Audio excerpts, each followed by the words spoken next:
পোলাও সাধারণত বাচ্চারা অনেক পছন্দ করে, আবার আমাদের যে কোনো অনুষ্ঠানে আমরা সাধারণত খাবারের তালিকায় সর্বপ্রথম পোলাওটাই রাখি। সেই পোলাওটাই যদি আমরা একটু ভিন্নভাবে পরিবেশন করতে পারি সকলের সামনে, তাহলে তো কথাই নেই। আজকে আপনাদেরকে তৈরি করে দেখাচ্ছি অসম্ভব মজার ভিন্ন স্বাদের পোলাও। আশা করছি এই রেসিপিটা ছোট থেকে বড় সকলেই খুব পছন্দ করবে। আসসালামু আলাইকুম, welcome back to my channel two sons mom kitchen. কাছে কিংবা দূরে, দেশ বা দেশের বাইরে যে যেখান থেকে আজকে আমার রেসিপিটি দেখছেন, আশা করি সবাই ভালো আছেন। পোলাও তৈরি করার জন্য আমি চুলায় একটি হাঁড়ি বসিয়ে দিয়েছি। এখন এখানে দিয়ে দিচ্ছি 3 টেবিল চামচ পরিমাণ তেল, দিয়ে দিচ্ছি হাফ কাপ পরিমাণ পেঁয়াজ কুচি। পেঁয়াজগুলো হালকা একটু ভেজে নিচ্ছি। পেঁয়াজগুলো যখন হালকা একটু ব্রাউন হয়ে আসবে, ওই মুহূর্তে আমি দিয়ে দিচ্ছি কিছু আস্ত গরম মশলা। আমি এখানে একটি তেজপাতা, 2 টুকরো দারচিনি, 3 থেকে 4টি সবুজ এলাচ দিয়েছি। দিয়ে পেঁয়াজের সাথে খুব ভালোভাবে একটু ভেজে নিচ্ছি। পেঁয়াজগুলো ভাজা হয়ে গেলে আমি এখানে দিয়ে দিচ্ছি 4 কাপ পরিমাণ পোলাওয়ের চাল। মানে আমি এখানে আজকে 1 কেজি পরিমাণ পোলাওয়ের চাল নিয়েছি এবং নিয়েছি 1.25 কাপের মতো মটরশুঁটি। আমি চালগুলো খুব ভালোভাবে 3 থেকে 4 বার পানি পাল্টিয়ে ধুয়ে পানি ঝরিয়ে রেখেছিলাম, সেগুলো এখন দিয়ে দিচ্ছি। এখন এখানে দিয়ে দিচ্ছি 1.25 চা চামচের মতো আদা বাটা। আদা বাটাটা দিয়ে চালের সাথে খুব ভালোভাবে মিশিয়ে আমি কিছুক্ষণ চালটা ভেজে নিব।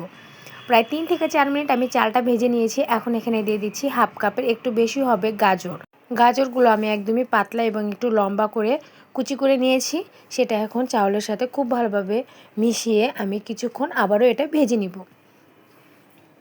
টোটাল আমি পোলাওয়ের চালটা 8 থেকে 10 মিনিটের মতো ভেজে নিচ্ছি। অবশ্যই এ সময় চুলার আঁচটা মিডিয়ামে রাখতে হবে, নাহলে চাউলগুলো পুড়ে যেতে পারে। আর অনবরত এটাকে নাড়তে হবে। আমার এটা খুব ভালোভাবে ভেজে নেওয়া হয়ে গেছে। এখন আমি এখানে দিয়ে দিচ্ছি ফুটন্ত গরম পানি। যেহেতু আজকে আমি 4 কাপ চাল ব্যবহার করেছি, তাই আমি পানি ব্যবহার করছি 8 কাপ। আজকের পোলাও রান্নাটাতে আমি সম্পূর্ণই পানি ব্যবহার করব, কোনো প্রকার দুধ ব্যবহার করব না, তাই আমি 8 কাপ পরিমাণ পানি দিয়ে দিলাম। যদি চাল পুরান অথবা নতুন হয় তাহলে পানি সামান্য একটু কম বেশি হতে পারে। এখন এখানে দিয়ে দিচ্ছি পরিমাণ মতো লবণ। লবণটা দিয়ে চালের সাথে খুব ভালোভাবে আমি মিশিয়ে নিচ্ছি। এখন ঢাকনা দিয়ে ঢেকে আমি এটা 5 থেকে 6 মিনিটের মতো রান্না করছি। পোলাওয়ের পানিটা যখন গামাখা হয়ে আসবে, ওই মুহূর্তে আমি ঢাকনাটা উঠিয়ে দিয়ে দিচ্ছি 2টো ডিম। আমি সামান্য একটু লবণ দিয়ে 2টো ডিম এরকম ঝুরা করে ভেজে রেখেছি, সেটা দিয়ে দিলাম। এখন দিয়ে দিচ্ছি একটি কাঁচামরিচ আর 1 মুঠ পরিমাণ কিচমিচ।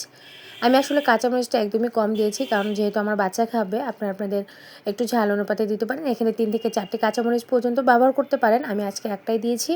এখন এগুলো সব খুব ভালোভাবে চালের সাথে একবার মিশিয়ে আমি দমে বসিয়ে দিচ্ছি 5 মিনিটের জন্য। 5 মিনিট পর ঢাকনাটা উঠিয়ে আমি আবারও একবার এটা নেড়ে দিব। এখন উপরে দিয়ে দিচ্ছি পেঁয়াজ বেরেস্তা। পেঁয়াজ বেরেস্তাটা দিয়ে আমি আবারও ঢাকনাতে ঢেকে দমে দিচ্ছি 5 মিনিটের জন্য। ব্যাস, তৈরি হয়ে গেল অসম্ভব মজাদার ভিন্ন স্বাদের পোলাও। এভাবে পোলাও তৈরি করলে ছোট থেকে বড় সকলেই খুব পছন্দ করবে। যে কোনো অনুষ্ঠানে আপনারা এভাবে পোলাওটা তৈরি করতে পারেন। এটা দেখতে যেমন সুন্দর, খেতেও মাশাআল্লাহ অসম্ভব মজার। আশা করছি আজকের রেসিপিটা আপনাদের ভালো লেগেছে। ভালো লাগলে এইভাবে বাসা অবশ্যই একবার ট্রাই করবেন, আর ট্রাই করার পর অবশ্যই আমাকে কমেন্টে জানাবেন।